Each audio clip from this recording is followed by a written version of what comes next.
And being in Cuba was unlike anywhere else. You're going to the square to get Wi-Fi cards because you can't just get on the internet while you're there. I remember having a ripped dollar bill and not realizing I couldn't spend it. And this guy takes me through a corridor in like the back of a bar to switch it out with some random guy sitting on like a bar stool. It was just unlike anything I had ever seen. Even though the people have this way of life, maybe suffering from poverty, they always were so positive and kind and just uplifting.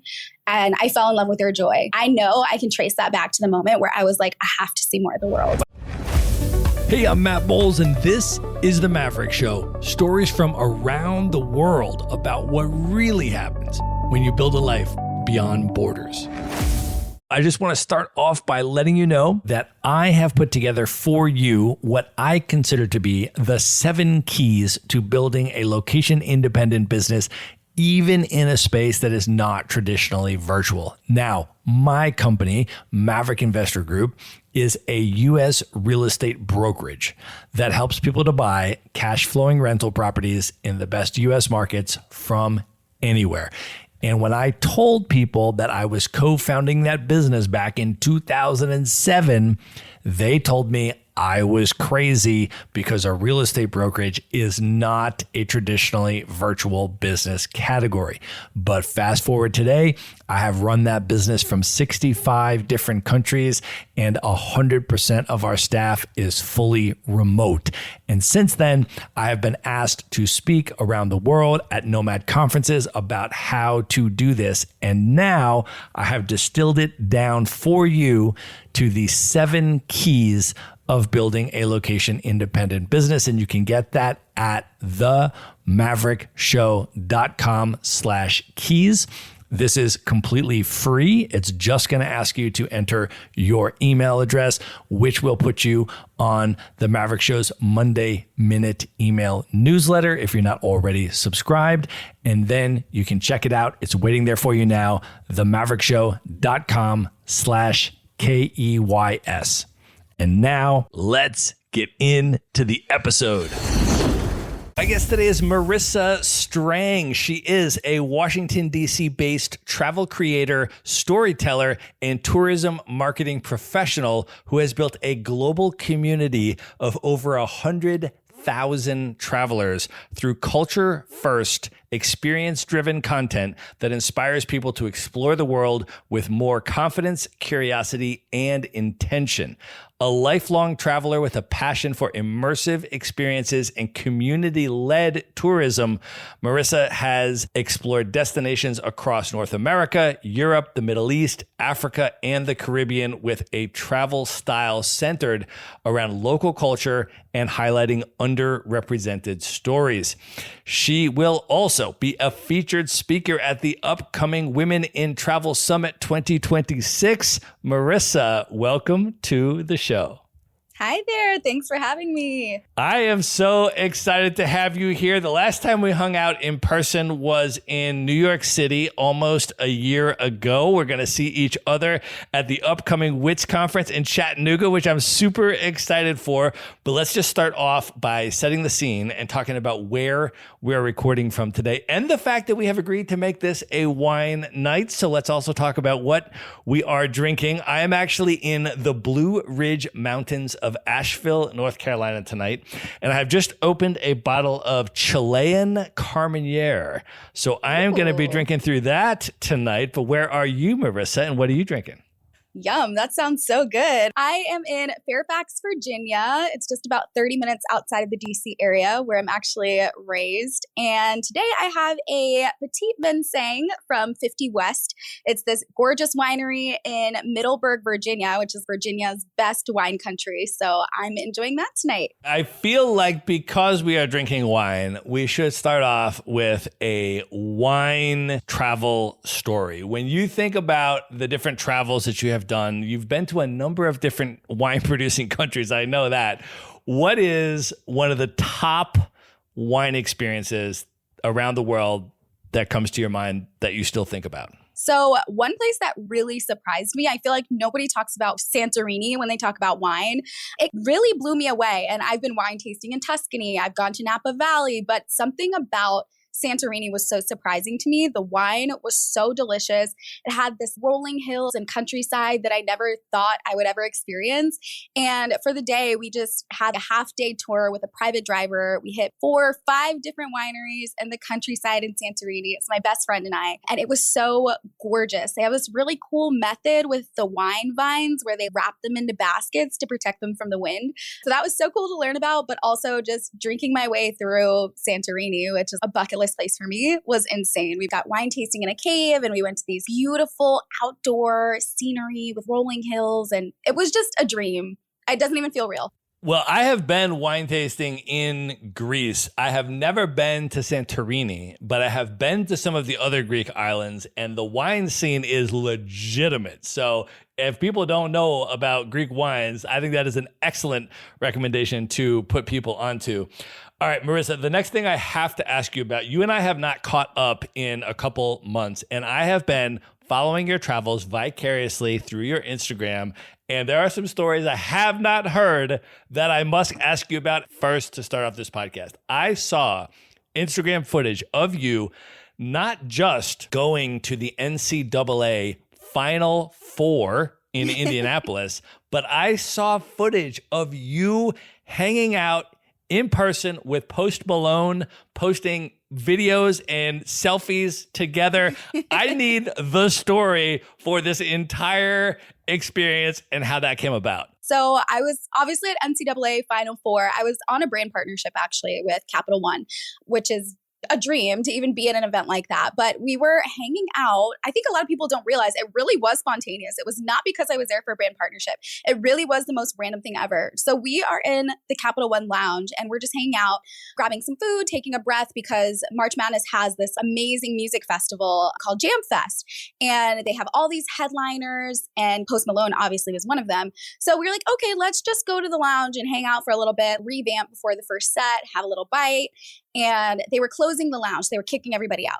And I decided, let's just hang out for a couple more minutes. Everyone's filtering out. Let's just stay, maybe have one more little bite before everyone actually gets kicked out. And my husband was taking a picture of me with some really good food. And then you see in the background, this blonde lady spot us out walking towards us. And she literally approaches my husband with backstage passes and is, hey, do you guys want to introduce Post Malone to come on stage as the next headliner? And we were like, what? Like, is this really happening? So of course we said yes, because that's a no-brainer. But we got to go backstage, go on stage, and actually announce that Post Malone was coming out next and hype the crowd up. I've never imagined that I would get to stand on stage and see a sea of 30,000 people just excited for Post Malone to come on stage. But we got this really cool opportunity to like hype the crowd up. Are you ready for Post Malone? And announce that he's coming out. And it was literally insane. And then when he came and he performed, we just so happened to be in the front row, and he came down and said hi to the audience and said hi to everyone, and he stopped to take a picture with me. It was really insane. That is unbelievable. So, all right, you are now a full-time professional travel content creators, and you get these epic brand partnerships to go and do stuff like that. I feel like we need to start the Marissa Strang story at the very beginning and go all the way back and give people context on this journey of how you got to where you are today. You mentioned that you grew up in the Washington, D.C. metro area. Can you just share a little bit about your childhood and growing up there, what that was like for you, and how your early initial interest in travel started to develop? So taking it way, way back, I've been in the DC area for about 17 or 16 years, somewhere around there. And my family was military growing up. So I was born in El Paso. 3 months old, we left. We moved between Georgia and Virginia and all these different places. And eventually we settled in the DMV area. But growing up and being military, you're always moving around. You're always starting new at a new school and having to reestablish your friends and your connections. So I feel like that made me a really adaptable and very curious person when you're constantly having to start over and talk to different people from different walks of life and establish yourself in new social circles and things like that. So I always became this naturally curious person who just loved to talk to people and loved to learn. And then throughout that period, my family was just super into travel. My mom was the OG traveler of the family.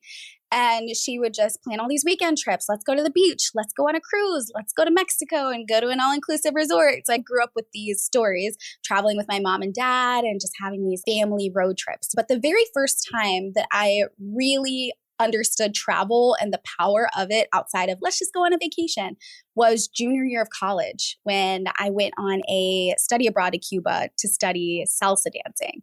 And that just unlocked the world for me, because when I was in Cuba and I got to really learn about the roots of salsa and African tradition and the way it came over to Cuba and the way that it developed, and learn about Santeria and their religion, that's when it really clicked for me. Like, okay, wait, it's not just all-inclusive resorts and beach vacations. You can learn so much more. So what made you decide to do that particular trip? Can you think back to when you were coming into college? I know you went to George Mason University, big shout out to GMU.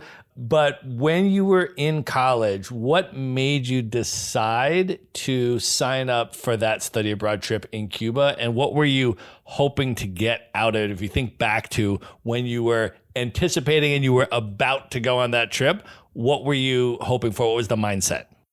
Yeah, I think there's so many moments in my life I can trace back to this mindset of I just did it for the plot. And then it ended up being a pivotal moment for me. It's the craziest thing. So as far as the Cuba thing, I was a marketing major doing my bachelor's, and I was just looking for an easy elective. That's really where it started. I did an elective and I studied Afro-Latin dance and did a semester of it at Mason just for an easy credit. I always loved to dance and I knew it would be a fun class. So I did it. And then I fell in love with it. I absolutely adored it, learning about the music and the instruments and partner dancing in the middle of my day, going between classes and having this day where I could just partner dance. So cool, so fun. And my professor was awesome. And he told me, he's like, I do this thing every year where I take the kids to Cuba and you get to learn about salsa more intimately. And I was like, I don't know if I want to do that. So the first semester I actually didn't. I was like, okay, I'm just going to take the class. I returned to take part 2 of the class and he mentioned it to me again. And I was like, okay, this would be really cool. I don't know much about Cuba. I know I love dance. So let's make it happen. Okay, I know I love traveling. Let's make it happen. And so it really was just the spur of the moment. Okay, I took this elective. I needed credits. And now I fell in love with something and I want to learn more about it. And so I decided to go on this trip. But I feel like I got so much more than just learning about dance on the trip. I got to learn, like I said, about the culture, about the drums, about this connection to African diaspora. It was really something so unique for me. And being in Cuba was unlike anywhere else, right? You're going to the square to get Wi-Fi cards because you can't just get on the internet while you're there. I remember having a ripped dollar bill and not realizing I couldn't spend it. This guy takes me through a corridor in the back of a bar to switch it out with some random guy sitting on like a bar stool. It was just like anything I had ever seen. And then even though the people have this way of life, maybe suffering from poverty, they always were so like positive and kind and just uplifting.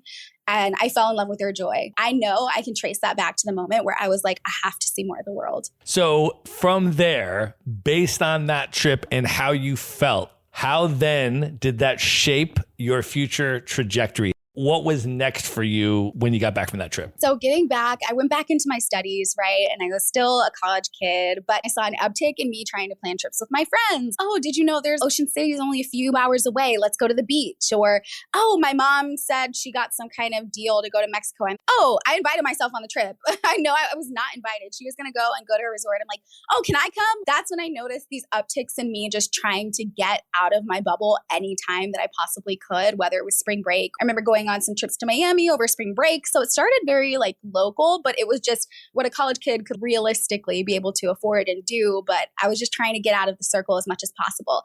And during that time, I had started documenting my experience on social media when I would go travel, and people started having questions like, how are you doing this? How are you finding deals? How are you booking flights? Things that I thought were easy or were common sense that I maybe learned from my mom growing up. That's when I started to learn that people wanted to know those things from me. So that also started to spark me sharing my experience on social media and also sharing those tips and tricks for other people to travel too. I relate to that so much as well, because when I was in college, I studied abroad in Ireland, and I'm Irish American. So that for me also was a really amazing sort of heritage reconnection trip. But even more than that, it was college student living independently outside of the country. For me, I did the entire year my junior year abroad in Ireland. And so my roommate and I took the winter break. You get like a month off over Christmas and New Year's. And we just bought a Eurorail pass. It was at the time, it was like a hop on, hop off as much as you want through 17 countries and just buy it for a month. And they have these super amazing discounts for students. And so we were like, okay, so we just backpacked through Europe for a month. Completely changed my life. This is my first time being meaningfully out of the country, let alone on your own independently out of the country. And it was just like, whoa. And so that completely changed everything for me. So for you, I'm curious, I know you eventually went on your first solo trip, which was to Iceland. And I'm wondering if you can talk about what led up to that. Because you said, okay, you did this trip with your class, with your school, and then you were doing things and organizing with friends and or tagging along with people. What prompted you to do your very first solo trip to Iceland? And what was the plan for that trip? Yes. So that was also another do it for the plot moment. So we're fast forwarding now because we went from Cuba junior year of college. Now I've graduated with my master's and I'm working in corporate America and I am miserable. Not because I didn't like my job. I actually am maybe one of the few people that loved my job, but they wouldn't let me go remote. So I was in the office every single day. And I know that's so Gen Z. Oh, no, I had to go to the office every day. But that's genuinely how I felt. And I just hated it. So I was quietly planning my exit from corporate America. So this solo trip to Iceland happened right after I exited corporate America. It was the first place I went. And I was sitting at my desk maybe a couple of months before I planned to leave. And I got this email from Going, formerly Scotch Cheap Flights. We all pretty much know it as Scotch Cheap Flights now, right? But now they go as Going. So I get this email, $400 round trip to Reykjavik from the DC area, which was insane. I was like, there's no way. So I'm like, okay, someone's going to come with me. Let me just book it. I booked it immediately. Okay, you know that 24-hour rule, you can always cancel for 24 hours. So I just booked it on impulse. I was sitting at my desk, supposed to be working, just booked it. And I text my boyfriend at the time and, hey, I have this deal. Do you think you can come? He's, oh, this might not be a good time for work. I text my friend like, hey, do you think you could come? No, I don't think so. And I said, okay, screw it. Like I'm going no matter what. And that was the beginning of a 1-week road trip solo across the southern coast of Iceland. Okay, so I have not yet been to Iceland.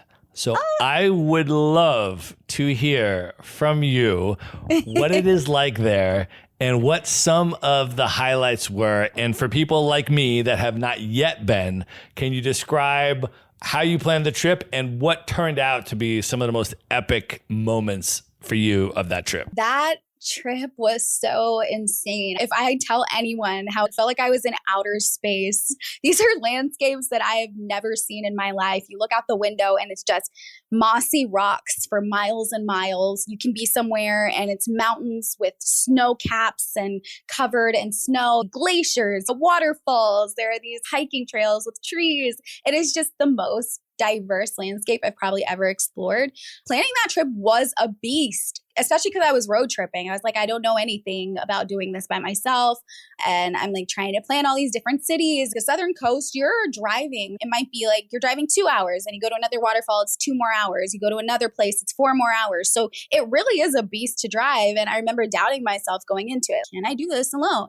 But at that point, I had no choice, right? Because everything was booked. This trip was absolutely beautiful. I started in Reykjavik because that's where you fly into, going to the Blue Lagoon.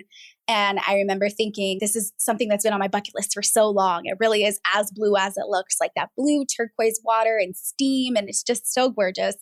But I started in Reykjavik and then I went to the east. And I went along the southern coast to all these fishing villages and these different waterfalls, all the way to the Glacier Lagoon, which I'm probably going to screw up the pronunciation, but it's like Jokul Sarlon Glacier. And I went all the way across this coast. So going across the southern coast, there are many beautiful waterfalls. It's like Skolgafoss. And I'm going to mess up all the names because the pronunciation is tough, but it's all these beautiful waterfalls across the southern coast. And then you can keep going up to Vik, the fishing village, but I didn't make it up that far. I went up to the glacier and saw Diamond Beach. It's this huge, sparkling little pieces of icebergs that have broken off and washed up onto shore. And the black sand beach is gorgeous with these basalt columns that have formed over years and years from volcanic sediment. It's all these beautiful landscapes that you would never imagine. And then after going all the way to the east, I turned around and I went up west to the Western Peninsula, which is the Snæfellsnes Peninsula. And I road tripped that for a day. I was actually supposed to go on a tour for that, but that did not happen because I missed the tour bus because I couldn't get to my hotel or something crazy like that. So I hopped in the car and I drove and I just made it a day. But it was so incredible. And seeing the Northern Lights, which are surprisingly elusive, was also insane. Okay, I want to hear your Northern Lights story. And I've seen your Instagram footage of this. And so I have a sense of what the story is. But for folks that have never attempted to see the Northern Lights, can you describe what you mean by they are elusive? And then ultimately describe what you were able to see before you left Iceland? So when I thought of the Northern Lights, I thought it was just like when you go out at night and you see the stars. They're just going to be there. You're going to go out and they're going to be there. And so I remember I booked a tour. I think it was for the first or second night when I was in Reykjavik to go on a bus and be with professional Northern Lights finding people. We all loaded on this bus. We drove out maybe 3 hours. It is literally, I think at this point, maybe 12 o'clock in the morning. I'm so tired. I get out of the bus. We're standing there for what seems 2 hours. We don't see anything. We see little glimmers of what looks like smoke or something. And I'm like, what is that? And I'm just extremely disappointed. There are apparently all these factors with the magnetic field of the earth and cloud coverage and all of these things that I did not know about. And so I just remember being very disappointed. Okay, I guess I'm not going to see the lights. I was there for a whole week and did not see the lights at all until the last night before I was set to leave.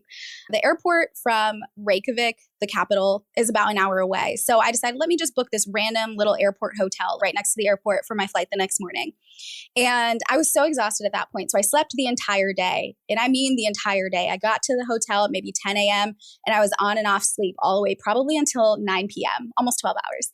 And so I got out of bed and I checked this little app that tells you about the magnetic field of the earth or whatever. I checked this little app and it says like 55% of Northern Lights tonight. I'm like, all right, it's probably a wash, but whatever. Let me go outside. So I grab my camera, I run outside and I look up in the sky and I see nothing. And I turn around and I go back in the lobby. I say to the lobby girls, because that was my first solo trip. So, I'm like extremely diligent. I'm like, hey guys, I'm going outside to look for the lights. If you don't hear from me in an hour, here's my number. I still think that's good advice, but I was just out in the parking lot. And they're like, some people actually saw them tonight. You could get lucky. I said, okay.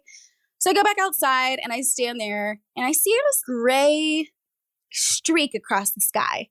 And I'm like, I had learned from my tour that you don't actually see the Northern Lights in this vivid green most of the time. The way that the rods in your eyes apparently filter color at night, you are not going to see that strong green at night. Your eyes just don't filter it that way. It usually looks like that just on the camera. I see this gray streak across the sky and I say, that looks interesting. And then I just keep staring. And maybe within the next 2 to 3 minutes, it opened up in a way I did not expect. It was literally like someone was on the other side of the sky with a paintbrush, just drawing streaks and creating a masterpiece in the sky. And I just remember being in that parking lot alone. And there was nobody there. It was just me with my camera. And I just remember staring up in the sky and being in awe of this incredible thing that was happening in front of me. And yeah, that was my story of how I saw the Northern Lights and didn't see them for the entire week, but saw them the night before I left. That's so amazing. Well, you mentioned your then boyfriend, now husband. Since we last hung out together a year ago, you got married. So first of all, congratulations. I have not yet met your husband in person, but I have seen a bunch of footage of you two traveling together, and you are absolutely adorable together. So I am so happy and so excited for you. And then after you got married, you went on your honeymoon, and I have to ask you about this because of all the places in the world that you could select, and I'm always curious what world travelers would select for a honeymoon destination. You and your husband chose Egypt, which I appreciate so much because I lived in Egypt for about a year. It was actually the very first destination I went to when I became a digital nomad. So As you know, I Wow. lived in DC for about 7 years. And then I lived in LA for about 7 years after that. That was my last permanent base. And the reason I went to Egypt for a year is because I was in a relationship at the time. And my relationship partner was doing her PhD at UCLA. And she was Egyptian American. And she was doing her PhD in Egyptian history. And so we were living together. We'd been together for 4 years at the time. And so one day she comes home and she's, yeah, so I got to go to Cairo for a year to do my dissertation research. And I was like, cool. What? I was like, cool. I'm location independent. I'll go to Cairo for a year. Let's do that. And so I had already shifted to building my own remote business and all of that. And I was just living in LA because I loved LA and I was in a relationship in LA and I was just there. I didn't have any business purpose there. I was working remotely, but I was in LA. So I was like, yeah, let's go to Cairo for a year. Let's do that. And we actually, technically, for people that actually know my specific story, I was like, you know what? If we're going to Cairo for a year, we're getting rid of all of our stuff in LA. We don't need to be here for the summer. So let's go somewhere on the way to Cairo for 3 months, because pretty much any place in the world is cheaper than LA anyways. And then we'll go to Cairo. And so we picked Buenos Aires, Argentina, which is on the way to, that's on the way to Cairo, isn't it? From LA-ish roundabout. Is it? Kind of, sort of.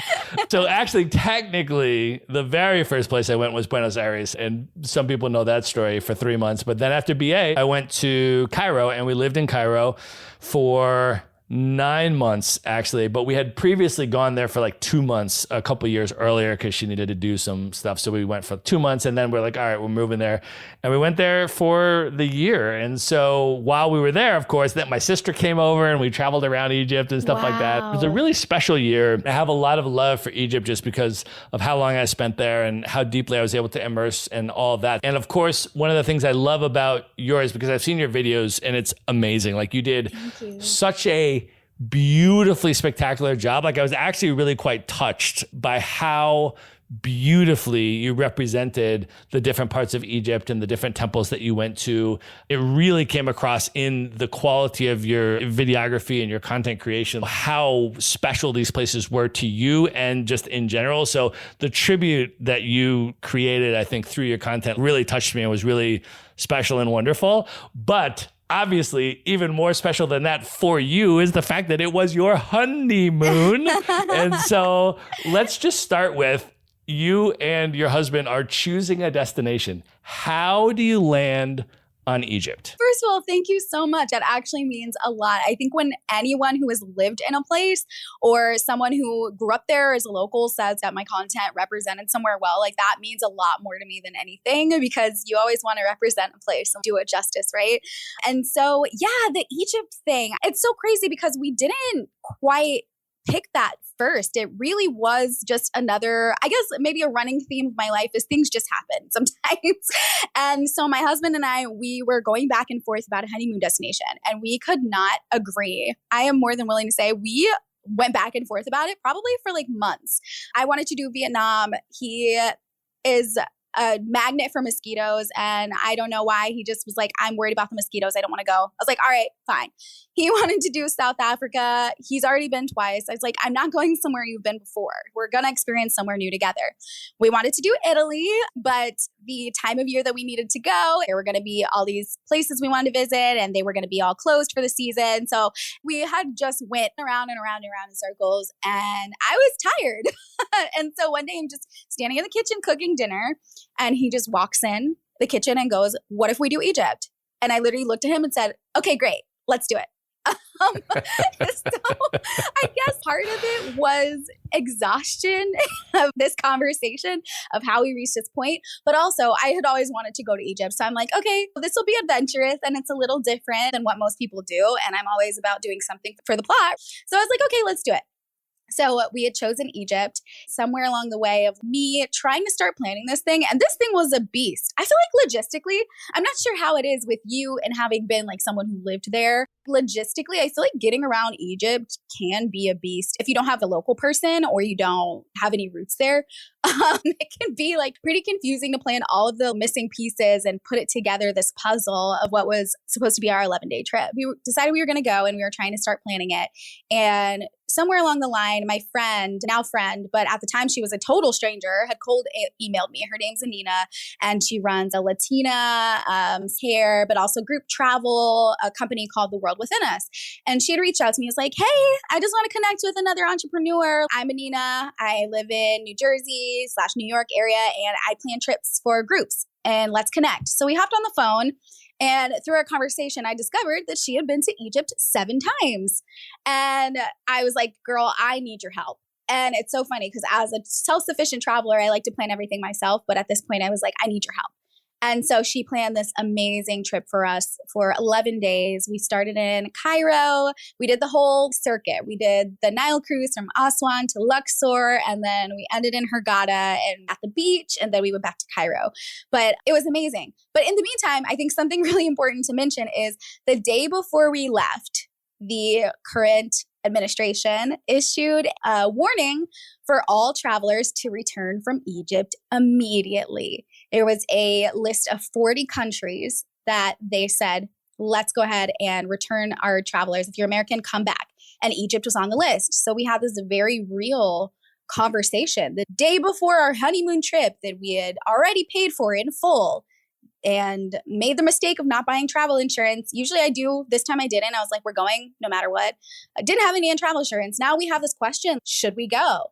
And we talked to our local guides. And first and foremost, I think the local people have more knowledge about a situation than anyone else could anywhere. And they said, you should come. Everything's great.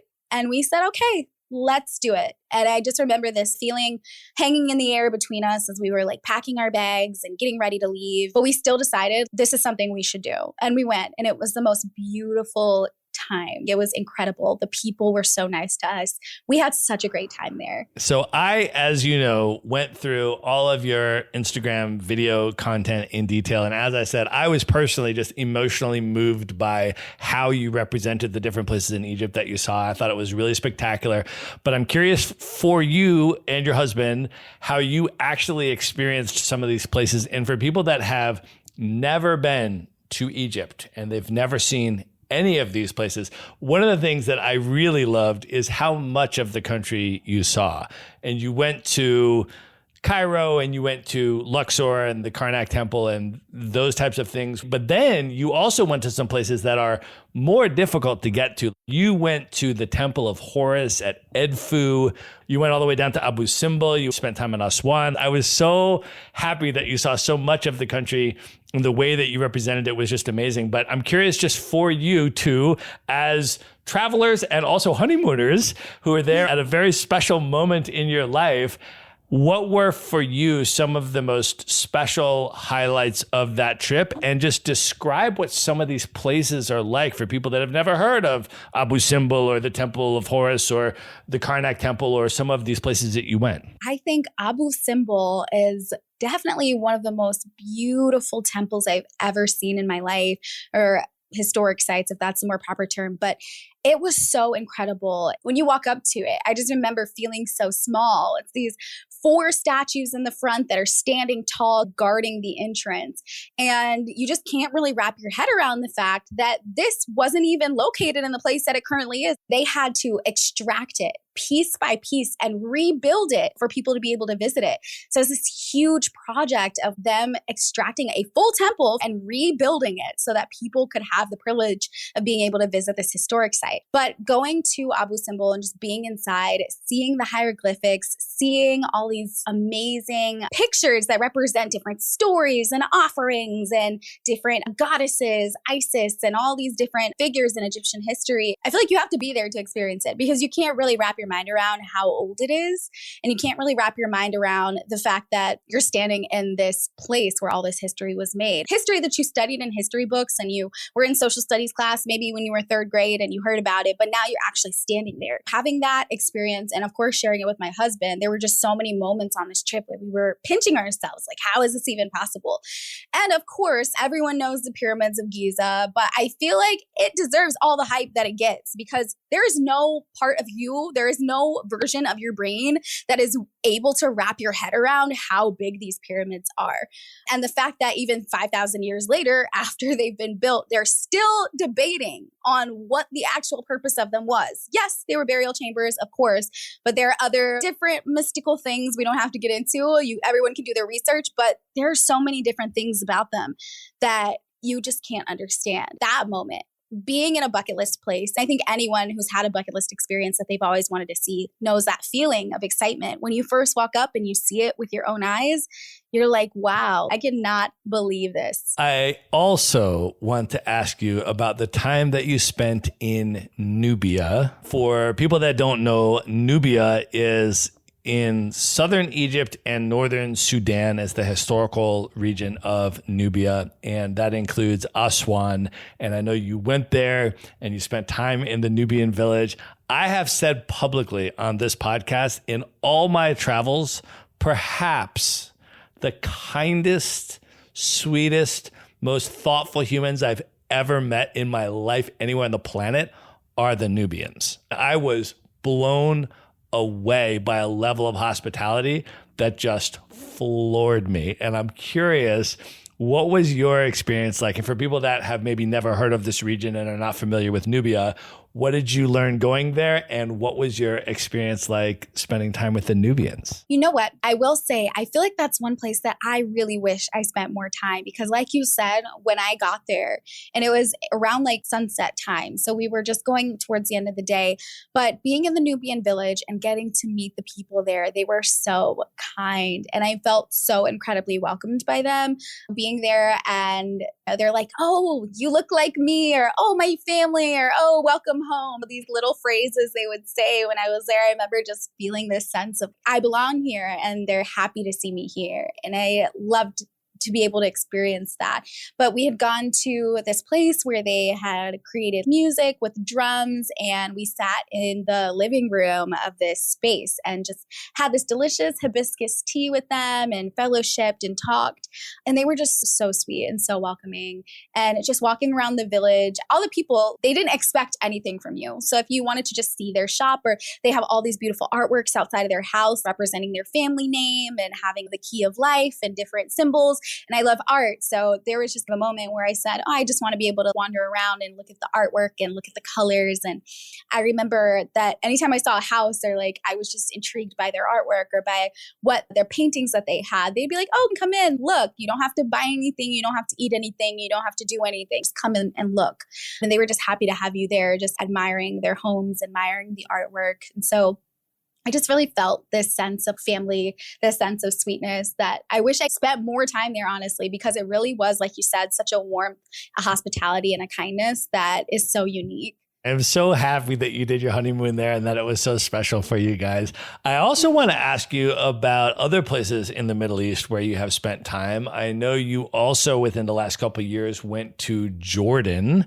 Can you share what your experience was like in Jordan? Yeah, so that was another trip where it was another time that I felt like it was so needed for me to visit there and to also tell my story online.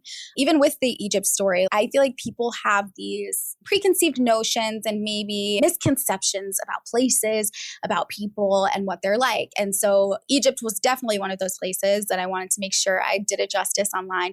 But Jordan was also another one of those places that I thought was so important to do that justice online, especially when it comes to travel and the hospitality story of these tourism operators who were losing revenue overnight. I remember when I was in Amman and I was taking this tour with a local operator, and he says to me, I used to run about 2 tours a day. Now I'm lucky if I run 5 in a month, because of how much the tourism had lessened. And so Jordan was a really special experience for me because I felt like I was there doing something really important. When it came to sharing content online, I felt like I was able to share this story and to support the local people there who create these tours and help support tourism and hospitality in the region, and just being able to tell everyone, look, this is a beautiful place with beautiful people. I remember being at this party one night and the girls were teaching me, have you seen that dance? It's called the Debke. Of course. Yes. They're like teaching me how to do it. I think I'm a pretty good dancer, but I was struggling. I'm not going to lie to you. I was like do I kick now? Do I jump now? I don't know what's going on, but I just remember being with them under the desert sky and learning how to do that and learning about their cuisine and their culture and getting to meet these different tourism and hospitality operators that were women-led and were using their revenue. I went to one restaurant where they were using their revenue to help the children and create childcare opportunities for working women. And so it was really such a special experience getting to experience that Jordanian hospitality. I feel like that Jordanian hospitality, the tea and all these things, it's something so unique to their culture. Hospitality runs through their veins and welcoming people runs through their veins. It's not something they do as a fakeness or for money or whatever else. They do it because they genuinely are just people who like welcoming people into their culture. And so I really appreciated that. Marissa, listen, I've done Palestine solidarity work for like 25 years. So the number of Arab parties that I have been to and the number of debkes that I have either seen or attempted to participate in are plentiful. So for your Jordan trip, though, I'm also curious, again, for people that have never been to Jordan, what were some of the most spectacular moments on your trip? And I've seen some of your videos. So I have seen you walking into Petra and I have seen some of these things. But for people that don't even know what this looks like, they're just listening to this audio podcast and maybe this is their first time hearing about some of these places. What for you did it feel like? And can you describe what some of those moments were like in Jordan? Yeah, I love that you brought up Petra. Of course, that's something that I would be remiss not to mention.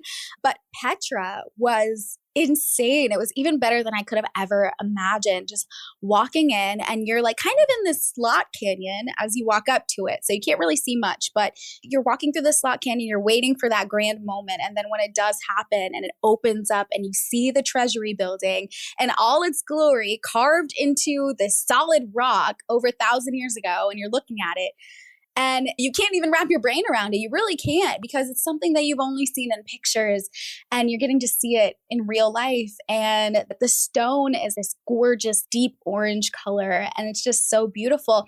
And something that I feel like most people don't know, and something that I certainly didn't know, is that Petra is so much more than just the treasury building. That's like the poster child, I feel like, for everyone when they learn about it. But then you go through and you realize it's an entire ancient city. So there are all these different buildings, all these different religious sites and places where maybe people inhabited, and it's all carved into the rock, which you can't understand. Like, how do they even carve all of this? How do you carve a whole city into rock, right? And it's also interesting of how it was lost for so long. So now you're seeing these water systems they had years and years ago to somehow bring flowing water to the desert. And you can't really understand. It's something you just have to be there to understand and to see. But as far as description, I would just say these bright orange stones that have been carved into a city in the side of rock. You can't even understand it. So being there and seeing Petra was something that almost felt spiritual in a way at times. I'm not even sure why, but I just remember breaking off from the group and like walking alone and just like strolling through and feeling this sense of there's so much to happen here.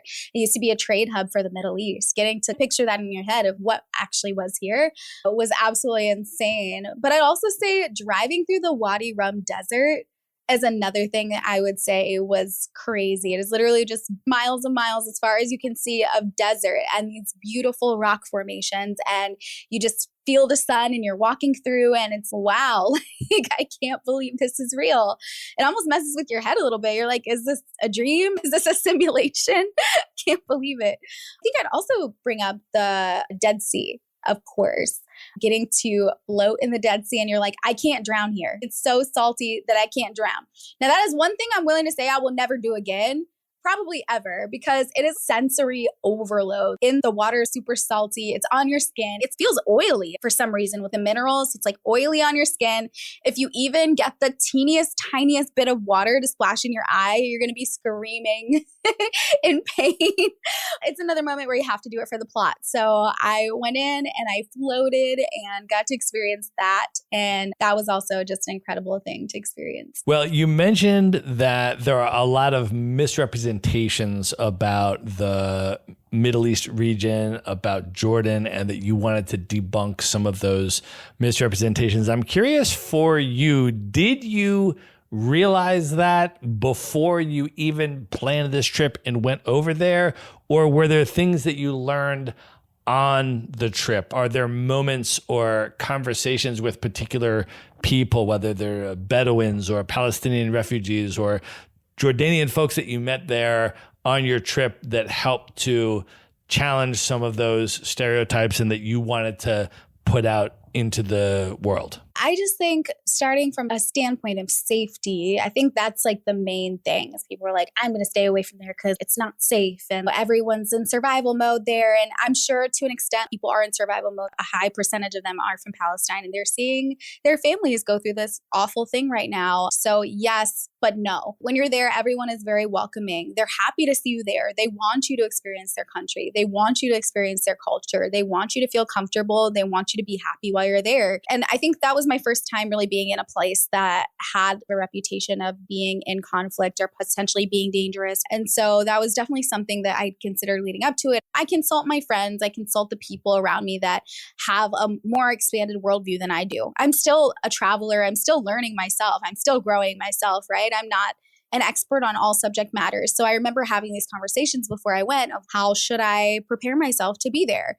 And what mindset should I be in? And then I got there and all of that went out of the window because I'm like, I'm having the time of my life. I'm having so much fun. I don't feel like I'm in danger. I don't feel like I'm not safe at any moment. In fact, I feel maybe more safe here than I do at home sometimes. Let's talk about that. Let's clock that. I feel more safe here than I feel at home. And so it's just so important to think for yourself and talk to people on the ground and go there, live it for yourself. Another place that I want to ask you about is India. I feel like some of the best travel stories come from India. So anytime I'm interviewing people that have been to India, I always want to ask about their India experience. So for you, can you give the context of this trip? What places in India did you go to? And then what was your experience like in India? India was the most insane sensory overload of a place that I have ever been to in my entire life. If I had to use 2 words to describe it, that is exactly what I would say is sensory overload. I have never been more overstimulated in my entire life than I have been since I was there. I love that, first of all, because once you go there and then you go to a place like Cairo, for some people, they land in Cairo and it's like completely overwhelming because it's just wild. It's like none of the traffic lights work. The motorcycles drive on the sidewalk. You can't get across the street unless you walk in front of 4 lanes of full speed oncoming traffic. And they're just like, whoa, this is crazy. But for you, it's just, oh, I've been to India. This is nothing. Literally, I remember talking to someone and telling them, oh yeah, I'm going to Cairo. And they're like, whoa, it's going to be so crazy. And I think I literally said, babe, I've been to India. Don't worry. Like, it's going to be fine. Don't you worry, because there is nothing that could be probably more crazier than that. And it's chaotic, but beautifully chaotic, I would say. Beautifully chaotic, overstimulating in all the ways. It was like motorcycles, cows, elephants, tuk-tuks, cars, trucks, like 7 different modes of transportation on the road, and you're just walking. And I still remember learning to cross the street and my guide just being like, you have to just walk. And I was like, just walk? I'm like, are they going to stop? And he's like, no, just walk. I'm like, all right. So it started off with being skittish and being like, oh, I'm trying to walk through the traffic and I don't know what to do, to getting to a point where I remember the bike, tuk-tuk or pedicab was coming and I just walked in front of it and put my hand on the handlebars and looked him in the eye to establish my dominance and just kept walking through.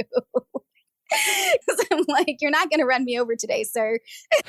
So wait, so what cities were you in India? What was the scope of this trip? Where were you? I was there for the World Tourism Summit, which is a global summit every year to talk about community tourism. And aside from the summit, we do some travel around. So I went to Delhi, Mumbai, Jaipur, Agra. Of course, we went to the Taj Mahal, which was beautiful. But you know what? I have to say that the Taj Mahal was not my highlight of India. Although people would maybe be very surprised about that. What was the highlight for me personally was actually the people, getting to talk to people. We went to this cafe called Shiro's Hangout where, a lot of women in India, especially maybe it's starting to lessen now because new laws have been put in place, but a lot of women in India had been victims of acid attacks. And for those of you who may be not familiar with that, it's when someone approaches someone with a vat of essentially acid and pretty much burns their face off. And it's really gruesome. A lot of the times it happens because women are rejecting advances from men. So if a man approaches them and asks them on a date and they say no, and a man decides, I'm going to get revenge on you, they would throw acid on someone, and it pretty much ends what would be their chances to get work or to live a normal life. Because in India, a lot of times when people go through stuff like this, is it maybe like the same context of what you imagine in the US, where people maybe reintegrate into society and get jobs and maybe they have a tough life, but they're able to have work and stuff like that. You would be essentially excommunicated from society. You aren't really able to move through society as a normal person after that. And so this place called Shiro's Hangout gives women a second chance, women who have been victims of these acid attacks. And I remember one case that was really moving for me was a woman who didn't even know that the man was interested in her romantically. I guess he had just created this fantasy from afar that he loved her and wanted to be with her, and he never even communicated that to her, but he still decided to attack her with acid. And so that for me was just like a really emotional time, hearing these stories from the women, being with them and being at this cafe with them. They greeted us with coffee, we had lunch, and we all got to hear from them firsthand these stories that they went through and how they're reclaiming their life that someone intended to take away from them in a way that almost feels a little bit worse than death, if not on par, because I'm not killing you, I'm just subjecting you to life that doesn't even feel like life anymore. And so it was really amazing to see these women, but they also had such joy. And that's the part that I'm like stuck on, is they were so joyful. I remember we wanted to take selfies together and they were like putting up peace signs and smiling. And they're like, oh, get a picture of me like this, get a picture of me like this. And they were just so joyful and so welcoming. And I will never get over that. In a society that has always historically been patriarchal, and seeing women reclaim their narrative by, first of all, having work in general can be an act of rebellion. Being financially independent can be an act of rebellion after having your life almost taken away from you. It was so powerful. And it's just something that I think I'll never forget. And then getting to see some other women-led businesses there, Pink City Rickshaw, which is a woman-led chauffeur service. And then this other one called Tenacious Bee, where women are making honey.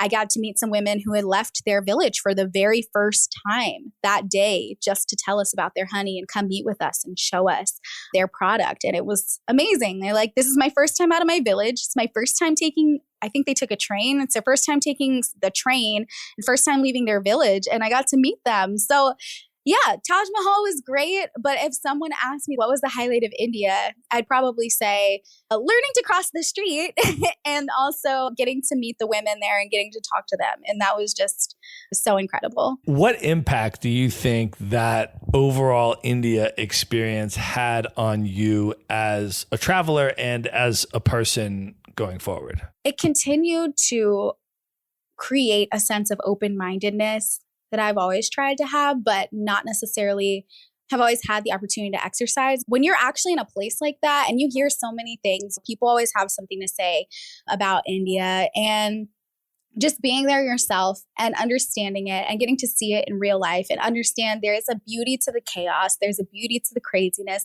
The people are just so kind and just excited for you to be there. That was one of the places that, of course, I experienced a lot of curiosity, because maybe they didn't always see people who looked like me. Maybe they wanted to take pictures together, to ask where I'm from, wanted to know my story. I think that's maybe a place that I got a lot more local interaction than what I don't always necessarily get.